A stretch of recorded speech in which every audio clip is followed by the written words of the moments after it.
মূল জায়গা হচ্ছে ফিলিস্তিন। শেষ জামানার সবচেয়ে ইম্পর্টেন্ট জায়গা হচ্ছে প্যালেস্টাইন।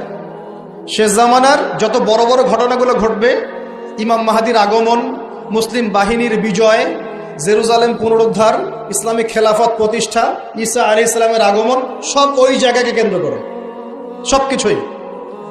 সবকিছুই ওখানেই দাজ্জাল বের হবে, দাজ্জালকে আবার মারাও হবে সেখানে, সবকিছু ওখানে। কিন্তু ওই দিক থেকে মুসলিমদের দৃষ্টি ফোকাস করে অন্যদিকে সরিয়ে দেওয়া হচ্ছে।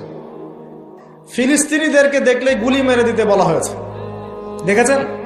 দেখেন নাই মনে হয়? আমরা যে মসজিদটা দেখেছি আল আকসা, দেখেছেন?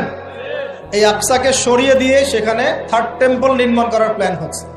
মানে এই যে থার্ড টেম্পল তো বোঝেন না, হাইকেলে সুলাইমানি, মানে ওরা মনে করে যে তারা বানু ইসরাইল। একটু বোঝেন, ওরা মনে করে যে ওরা বানু ইসরাইল, আসলে ওরা বানু ইসরাইল নয়, ওরা হচ্ছে ইউরোপিয়ান জিউস।